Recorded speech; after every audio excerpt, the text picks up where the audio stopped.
Buongiorno a tutti, ben ritrovati sulle frequenze di Radio Conegliano Veneto Globo. Qui con me ho il candidato sindaco Stefano D'Intinosante, Partito Comunista dei Lavoratori. Buongiorno signor D'Intinosante, ben arrivato. A tutti i candidati sindaci abbiamo fatto delle domande soft, diciamo come introduzione. E faccio anche a lei le stesse domande che ho fatto a chi l'ha preceduta. Quindi le chiedo subito, quanti anni ha? 47 anni, sono del 69, ne farò 48 a dicembre. E risiede qui a Conegliano lei? Risiedo nel vecchio ghetto ebraico, in via Caronelli. Che bello. La sua professione? Sono operaio in una fabbrica che nella campagna trevigiana, sembrerà strano, costruisce navi da crociera. Lei è sposato? Sono sposato e padre di una bimba di 17 anni e di un bimbo di 8. Oltre alla politica, quali sono gli interessi al di fuori del suo lavoro che ha? Tanti ne ho sacrificati proprio per la politica, però cerco di mantenerne alcuni, quali la lettura, soprattutto piace la poesia, il cinema, il teatro e la pittura, quindi sono passioni che cerco di coltivare, perché penso che anche e soprattutto da quello si giudica e si valuta la qualità della vita. Non è tanto e soprattutto è anche e soprattutto da quello, dal tempo che uno riesce a dedicare alla propria coltura. Esattamente, alla propria cultura. Il suo segno zodiacale qual è? Essendo nata a dicembre sono Capricorno. Non credo, le dico francamente, molto all'astrologia, però sì, chi volesse scegliermi fra i candidati perché pensa che quelli del Capricorno siano i migliori, sono Capricorno. Questa domanda. Poi l'ascendente lo calcolerà l'elettore, perché non lo so, sono nato di mattina. No, non riesco ad aiutarla perché non sono preparata in materia. E quindi nemmeno io. Signor D'Intinosante, le domandine così glielo fate, ha risposto bene e possiamo lasciare spazio adesso alla presentazione del suo programma. Prego. Sì, ma in tanti mi chiedono, ma come mai in una realtà come Conegliano avete deciso di proporre la vostra lista? Io e i candidati della lista abbiamo ritenuto che non fosse inutile, che non fosse nemmeno utile, abbiamo ritenuto fosse necessario, perché noi riteniamo che anche e soprattutto a Conegliano andasse costruita una lista alternativa. Alternativa a cosa? Alternativa ai tre populismi che sono in campo qui a Conegliano, perché questa volta, più delle altre volte, c'è un voto che è soprattutto politico alle prossime comunali. Ossia, io voglio invitare gli elettori coneglianesi a uscire dalla logica del votare perché devo votare l'amico, devo votare il parente, devo votare il santolo, devo votare l'amico di bevuta. Qui, cari concittadini, si decide del futuro e delle sorti del proprio comune e lo si fa scegliendo nell'ambito di liste elettorali che fanno riferimento a partiti politici nazionali. Avete visto il gazebo in giro? Avete visto anche il mio? Qualcuno l'ha paragonato a una sorta di Cremlino per il florilegio di bandiere rosse, ma poi vedremo anche alle bandiere rosse il significato quando andremo nel programma. Dicevo, avete visto gli altri gazebo che fanno sventolare le bandiere della propria appartenenza partitica. Avete visto le bandiere di Forza Italia, della Lega, del PD e quelle del Movimento 5 Stelle. Bene, quindi c'è un riferimento politico nella scelta che andrete a fare l'11 giugno. E allora noi abbiamo voluto con la nostra lista creare per i coneglianesi un'alternativa ai tre populismi che anche a Conegliano sono in campo. Vediamo quali sono questi tre populismi. Uno è il populismo, quello di Zaia e di Salvini, non ci giro intorno, quel populismo che ha abbandonato l'idea della secessione per passare all'idea di una nazione è una nazione forte con i deboli e deboli con i forti. C'è poi il populismo renziano, l'abbiamo conosciuto, il populismo del Job Act, il populismo della buona scuola, il populismo di una riforma della pubblica amministrazione sbagliata e fatta contro i pubblici dipendenti, quel populismo che è stato punito il 4 dicembre in maniera umiliante dal non referendario. C'è poi anche il populismo grillino, il populismo del neofrancescano Grillo che da buon miliardario pratica male e predica bene, ossia dal suo yacht, dalle sue ville, predica una decrescita, predica il valore del francescanesimo. Già questo lo rende incredibile, ma ancora più incredibile è la sua proposta politica. L'uno vale uno è stato smentito clamorosamente in molte realtà. L'uno vale zero in realtà. L'uno che non collima con le volontà del capo vale zero, lo abbiamo visto, e quindi quella che si insegue è una forma di dittatura plebiscitaria via web, in cui ai proseliti viene inviato via web il diktat e basta cliccare e aderire alle volontà del capo. Quindi di fronte a questi tre populismi l'unica alternativa che i cittadini coneglianesi hanno è la lista del Partito Comunista dei Lavoratori. Ma non è sicuramente solo l'ambito nazionale che mi interessa segnalarvi. Io vi segnalo questa lista e il suo candidato sindaco per la specificità che rappresenta. Guardate, a Conegliano, facciamo alcuni esempi, migliaia di operai si svegliano la mattina, migliaia di operaie si svegliano la mattina e accennano la loro macchina in fabbrica, centinaia di infermiere, centinaia di ragazzi che fanno in maniera precaria i praticanti legali in varie attività in città. Tutti questi hanno bisogno, anche a Conegliano, di una rappresentanza politica. La nostra lista con i suoi candidati è l'unica che vuole consegnare a loro la capacità di decidere. I compagni argentini hanno un bello slogan, obreros al poder, operai al potere. Noi vogliamo consegnare nelle mani di chi a Conegliano produce davvero la ricchezza di questa città la possibilità di amministrare. E non lo vogliamo fare solo attraverso slogan, lo facciamo attraverso un programma elettorale che prevede gli strumenti per fare questo.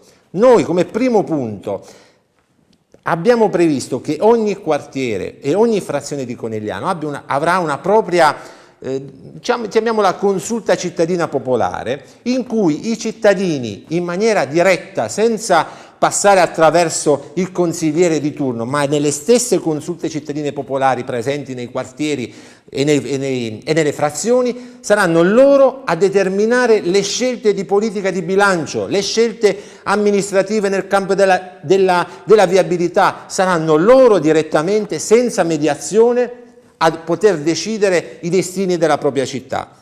Questo è un esercizio diretto di democrazia, non ci sono altre scorciatoie. Noi vogliamo consegnare strumenti che tolgano alla lobby del prosecco e alla lobby del mattone la politica futura di questa città. E lo vogliamo fare perché c'è necessità che i cittadini si riapproprino della capacità di decidere del proprio destino, perché abbiamo visto i fallimenti di una politica di centrodestra che ha amministrato questa città da decenni. Ne voglio elencare alcune. Noi abbiamo fatto la nostra presentazione sotto il diluvio universale, partendo dall'area Zoppas, in maniera paradigmatica. Noi consideriamo quell'area il fallimento politico-amministrativo di una classe politica, e qui voglio tirare in campo tutti, nessuno escluso, perché quando si parla di un'area in cui da decenni c'è un'emergenza di tipo ambientale, c'è un'emergenza di tipo urbanistico, ci sono stati fallimenti di società quali ad esempio l'iniziativa immobiliare Conegliano. Se una classe politica, e quindi in un campo anche la Lega che amministra da decenni anch'essa la provincia e la regione, non è riuscita a risolvere questo problema che rappresenta, diciamo, anche dal punto di vista estetico il biglietto da visita della città, questa classe politica va mandata a casa, nemmeno affidandosi però a chi doveva dall'opposizione dare il proprio contributo. Qui abbiamo avuto un'opposizione che aveva ministri, sottosegretari e su quell'area nessuno è riuscito a muovere. Lo stesso Grillo, che ha parlamentari a livello regionale, a livello nazionale, li poteva usare non come ragazzo immagine in piazza Cima per il comizio elettorale, ma doveva creare la mobilitazione cittadina popolare per la risoluzione di quei problemi. Quei problemi non hanno avuto una soluzione. Noi non abbiamo solo il livello dello slogan o delle proteste, abbiamo anche il livello della proposta. Noi sappiamo, perché lo verifichiamo anche in altre aree d'Italia, che quell'area ormai non è più possibile che possa essere sanata se la si affida ai privati. Nessun privato, se non vuole fallire come è già successo, ossia si fallisce dopo che però si è speculato sull'area buona di quell'area, bene, nessun privato potrà risolvere dal punto di vista del recupero davvero ambientale quell'area. Quindi ci vuole un grosso investimento pubblico a livello anche europeo e nazionale, ma che sia collegato a un progetto chiaro, spendibile. Noi abbiamo pensato che l'unico potrebbe essere quello di realizzare, come è stato fatto nella Valle della Ruhr in Germania o in Spagna. Non siamo davanti a un mostro di archeologia industriale, c'è un piccolo recupero di archeologia industriale da fare, ma che è anche il recupero della memoria storica dei coneglianesi. Quindi si può pensare al recupero di una parte del fabbricato da dedicare a un museo dell'elettrodomestico, in cui coinvolgere anche l'attuale Electrolux, un museo dell'elettrodomestico nella cui realizzazione si potrebbe approfittare per realizzare una biblioteca civica degna di questo nome, che tolga i ragazzi e le ragazze che studiano in un bugigattolo che chiamiamo impropriamente biblioteca, quindi collegare la realizzazione di un museo dell'elettrodomestico e la realizzazione di una biblioteca civica su quell'area, in un contesto di verde, parcheggi, che sia in funzione della riqualificazione anche del Biscione, perché anche sulle polemiche sulle quali anche l'ultimo decreto Minniti del PD, ossia quella dell'inseguire più che la povertà, più che contrastare la povertà, di contrastare il povero, cioè di stigmatizzare la povertà, il disagio sociale, piuttosto che rimuoverne le cause che la generano. Quindi quell'intervento potrebbe riqualificare e quindi ripopolare il Biscione, ma soprattutto rendere fruibile un centro storico pedonalizzato. Abbiamo visto che i centri storici pedonalizzati o il fatto che ci siano macchine non sono la causa della chiusura o meno delle attività commerciali. Attività commerciali a Conegliano hanno chiuso sia nelle aree pedonalizzate già o semi-pedonalizzate, sia in quelle scorre una marea di traffico veicolare. Penso alle zone vicino al Méliès, in cui c'è una moria di attività commerciali incredibile, a parte che quelle che a 10 metri dal Duomo, nel pieno centro di Conegliano, sono ormai desertificate. Io penso che sia una delle poche città europee in cui a la distanza di una decina di metri dal Duomo, da quel patrimonio architettonico stupendo, ci sia il deserto sia dal punto di vista abitativo che dal punto di vista commerciale. Quindi questo chiama in causa di nuovo un fallimento politico-amministrativo. Altra chicca, la famosa realizzazione dell'Americo Vespucci. Qui sembra di essere di fronte alla realizzazione di un'opera faraonica, sembra che dobbiamo scavalcare il Grand Canyon, sembra che dobbiamo costruire sulle rapide del fiume, del Rio delle Amazzoni. In realtà anche qui da decenni non si riesce a collegare un pezzo di strada di qualche centinaio di metri. Anche su questo, dopo fallimenti di società private, dopo la mancanza quindi di una capacità politico-amministrativa di soluzione dei problemi. Anche là, ormai quella è un'arteria che va completata, perché è in funzione della futura realizzazione della pedonalizzazione intanto di via Carducci, ma va completata anche però senza creare, io non sono veneto, ma piace l'espressione del taccon che è peggio del buso, ossia anche là bisogna stare attenti a che il traffico veicolare non si rovesci sulla zona delle poste e quindi crei senza il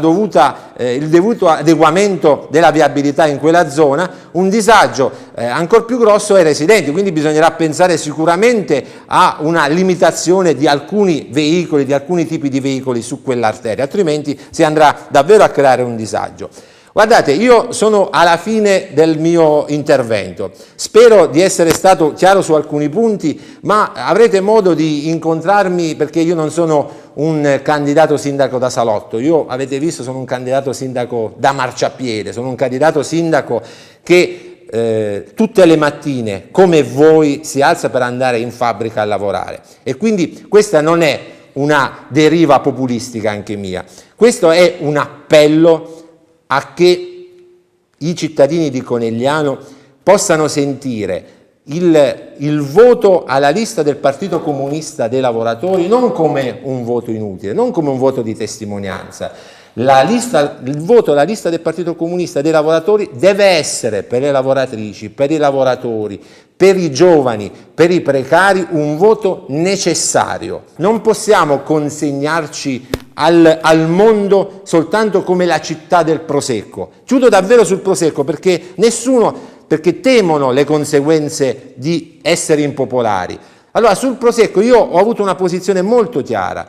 Siamo con un'altissima domanda sul Prosecco e questo è l'unico momento in cui si può fare una scelta davvero coraggiosa, quella di passare al biologico, quella se non fatta in questo momento non si farà più, quella di salvare il territorio da una monocoltura che se proseguita con l'uso di pesticidi ci consegnerà e consegnerà alle future generazioni, ai nostri figli, ai nostri nipoti, un terreno impoverito e falde acquifere compromesse. Quindi bisogna disincentivare l'uso la coltivazione del prosecco nelle aree agricole non ancora coltivate e incentivare il passaggio invece a quello bio e dotare, siccome ci sono state lamentele e disagi di molti residenti, bisogna dotare la Polizia Municipale degli idonei strumenti di verifica costante durante tutto l'anno delle falde acquifere e dell'aria nel momento di erogazione dei pesticidi. Non c'è da girarci intorno, non c'è da prendere una manciata di voti in più quando si decide della salute propria e dei propri figli.